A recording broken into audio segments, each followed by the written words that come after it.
I'm Julia, 29F, and I've been married to Luke, 32M, for 3 years. We're expecting our first child, and I'm currently 7 months pregnant.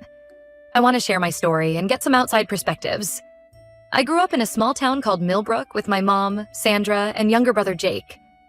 My dad, Tom, left when I was 5, and Jake was just a baby. I remember the day clearly. It was a sunny Tuesday morning. Dad packed a suitcase, kissed us goodbye, and drove away in his beat-up Ford pickup. We never saw him again. Mom was devastated.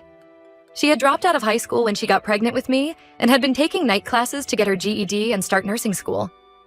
With Dad gone, she had to give up that dream to work full-time and support us. Money was always tight growing up. Mom worked as a waitress at the local diner during the day and cleaned offices at night. Jake and I learned to be independent early on. I started babysitting for neighbors at 12 and got my first real job at Wilson's Grocery when I was 16. Despite the financial struggles, Mom always made sure we had what we needed. She'd skip meals so we could eat, buy us school supplies before paying bills, and somehow always managed to get us small gifts for birthdays and Christmas. I remember one Christmas when I was 10. She worked extra shifts for weeks to buy me the bike I wanted. Her selflessness and work ethic shaped who I am today. I did well in school, joining the debate team and becoming editor of the school newspaper. I dreamed of going to college to study journalism, but when I graduated high school, the reality of our finances hit hard. Mom had been diagnosed with rheumatoid arthritis, and her medical bills were piling up. Jake was starting high school and needed braces. I couldn't bear the thought of taking on student loans and being a financial burden, so I decided to postpone college and work full-time instead. I got a job as a receptionist at Patterson Manufacturing, a local business that made car parts. Over the next few years, I worked my way up to office manager. It wasn't my dream career, but it allowed me to help support my family and save a little for the future. During this time, I dated a few guys from my hometown, but nothing serious. Most of them couldn't understand why I was so focused on work and helping my family instead of partying or planning for college like our peers. Luke came into my life when I was 24. We met at a friend's barbecue and hit it off immediately.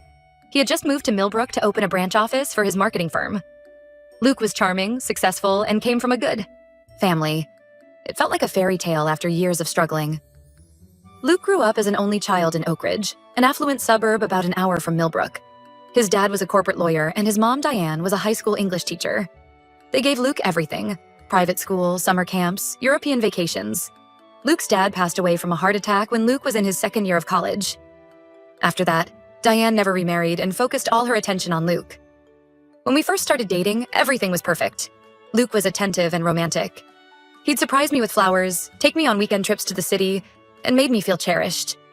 For the first time, I felt like I could relax and be taken care of instead of always being the responsible one. The first sign of trouble came when I met Diane. Luke took me to Oak Ridge for dinner at her house. She lived in a beautiful colonial-style home, meticulously decorated. Diane was polite but cold, scrutinizing everything I said and did.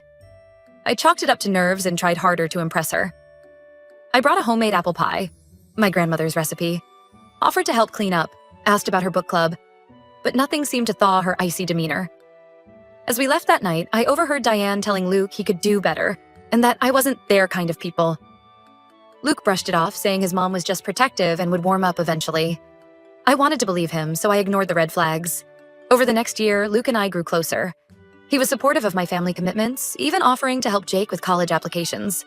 When Luke proposed on a weekend trip to Niagara Falls, I was overjoyed. I thought I had finally found my happily ever after. After we got married, things were good for a while. We had our own place in Millbrook, and I rarely had to see Diane. Luke was doing well at work, and I was still at Patterson Manufacturing. We talked about starting a family and saving for a house. But about a year ago, everything changed. Luke came home one day and announced he was quitting his job to start a business with his college friend, Alex. They had this idea for a tech startup that would revolutionize online advertising. Luke was convinced it would make them millionaires. I was skeptical, but tried to be supportive. We had some savings, and I figured we could tighten our belts for a while until the business took off. But months went by, and they still hadn't launched anything. Our savings dwindled, and Luke started talking about taking out loans. It was around this time that I found out I was pregnant. It wasn't planned, but we were excited. However, the reality of our financial situation quickly set in. Luke suggested we move in with Diane temporarily to save money. I was really hesitant given our history, but Luke insisted it would only be for a few months. He promised we'd move out before the baby came. Reluctantly, I agreed. Living with Diane has been a nightmare from day one. She treats me like an incompetent child, constantly criticizing everything I do. She has all these strict rules: mandatory family dinners, early bedtimes, no snacks in the house. If I object, she guilt trips me about how she's graciously opened her home to us. She's constantly making snide comments about my background and how I was raised.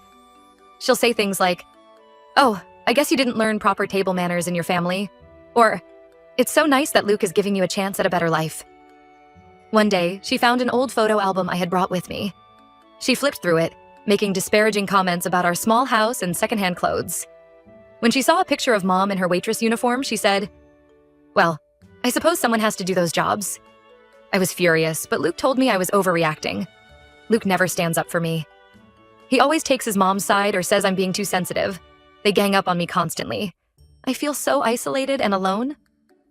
As my pregnancy progressed, things got even worse.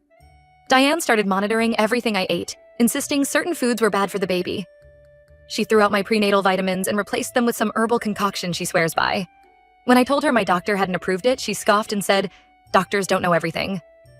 Luke sided with his mom, saying I should trust her experience as a mother. It didn't matter that all her information was outdated or that every pregnancy is different. The breaking point came last week. I had to go on early maternity leave due to some pregnancy complications. My doctor ordered bed rest, but Diane insisted I was just being lazy. She started complaining that I wasn't contributing enough to the household.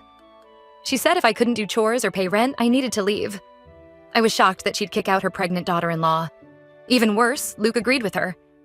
He said I was taking advantage of their generosity and needed to step up. When I reminded him of my doctor's orders, he accused me of exaggerating my condition. I'd had enough. I packed a bag and left that night to stay with my mom. Luke has been blowing up my phone, alternating between angry messages and pleas to come back. But I don't think I can do this anymore. I love Luke, but I'm starting to realize he'll always put his mom first. And I refuse to raise my child in such a toxic environment. But I also feel guilty about potentially separating my baby from their father. My mom says I'm welcome to stay with her as long as I need. Jake and his wife have also offered support. It feels strange to be back in my childhood home, but also comforting.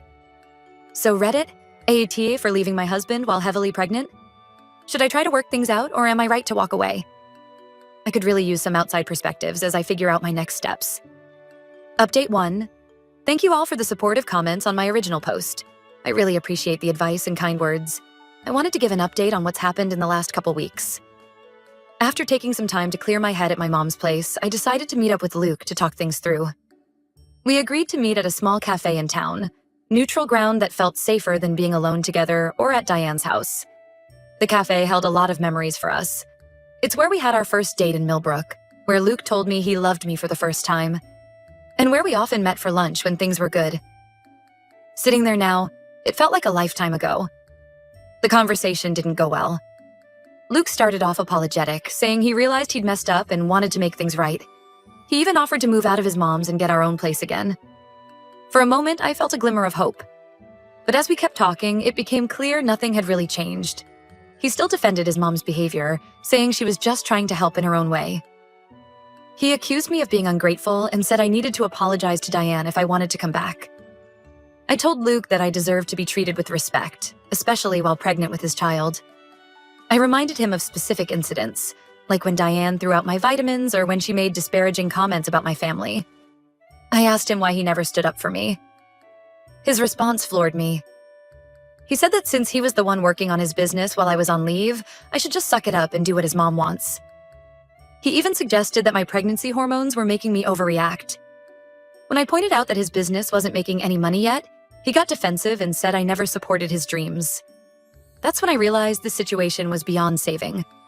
Luke will always put his mom first, and I refuse to be second place in my own marriage. With a heavy heart, I told him I wanted a divorce. Luke did not take it well. He yelled and caused a scene in the coffee shop, accusing me of trying to keep his child from him and threatening to fight for full custody. The other patrons were staring, and the barista looked ready to call the police. I stayed calm and left, but I was shaken. I've spent the last week meeting with a divorce lawyer and making plans. My lawyer advised me to document everything. All the mistreatment from Diane, Luke's failure to stand up for me, the scene at the coffee shop. We're pushing for primary custody given Luke's unstable work situation and living arrangements. It's been really hard emotionally. I still love Luke in many ways and more in the future I thought we'd have. I keep thinking about the good times.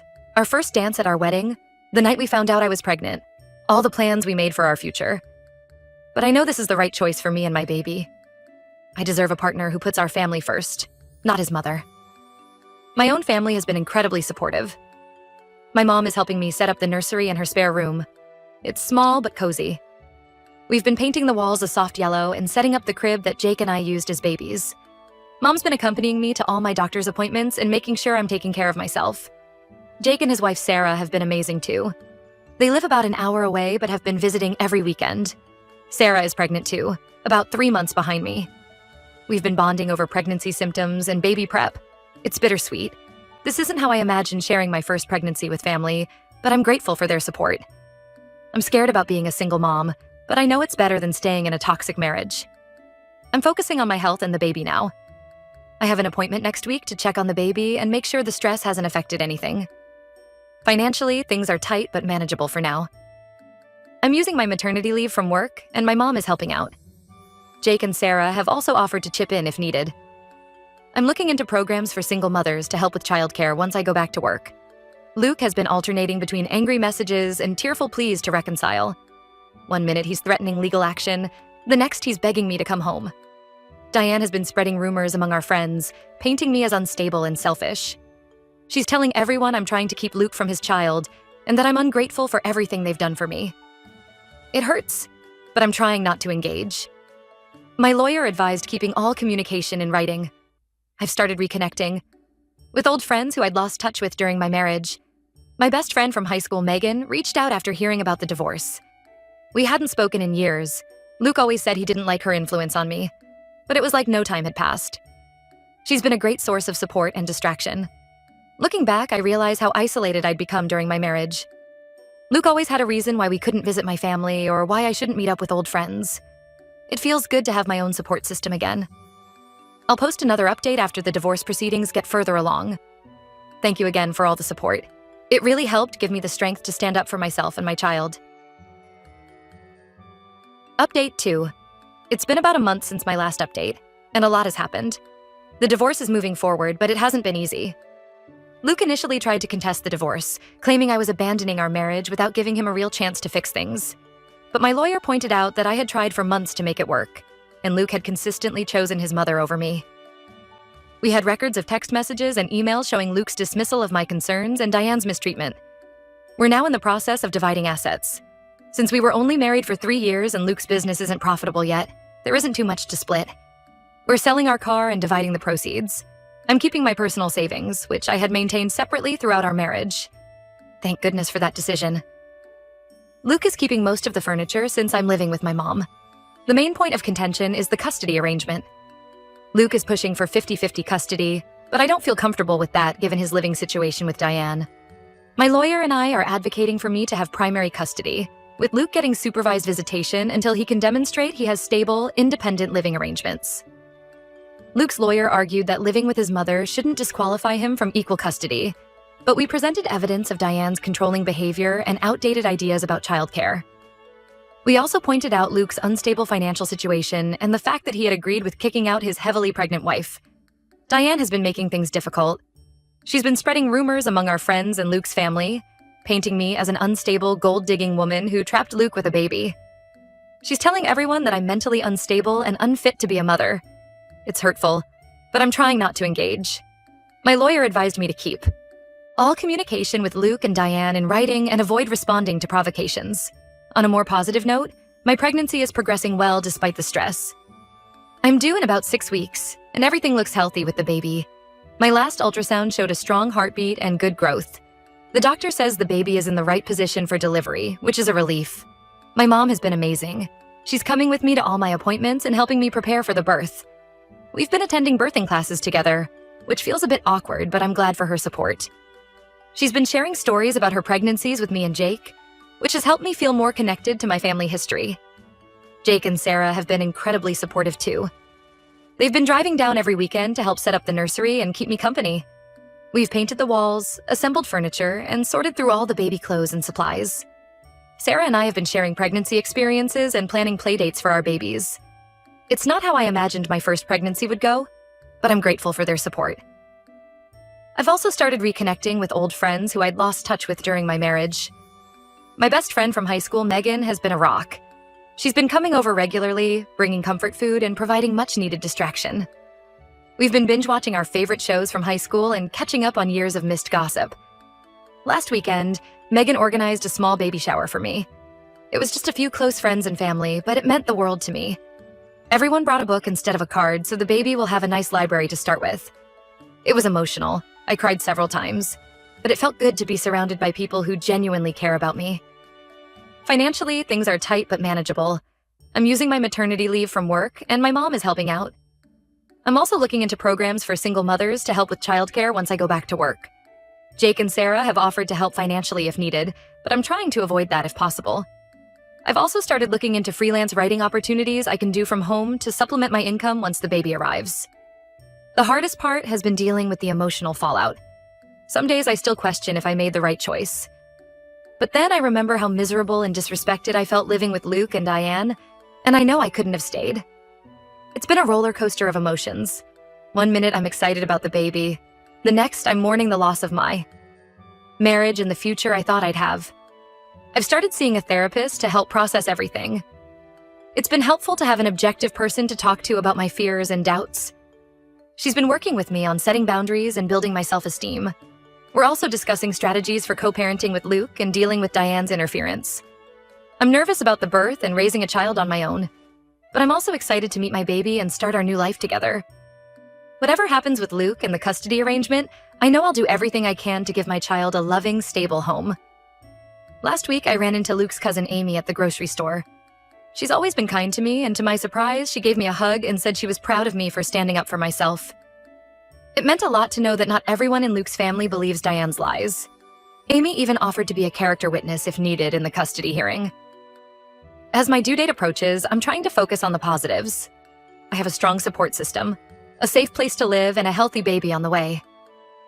It's not the life I imagined, but I'm determined to make the best of it. I've been working on a birth plan with my doctor and my mom. We've decided that mom will be my primary support person in the delivery room. Part of me is sad that Luke won't be there, but I know having my mom there will be more comforting. Luke has been pushing to be present for the birth, but I'm not comfortable with that given our current situation. My lawyer advised that I'm within my rights to limit his access until the custody arrangement is formalized.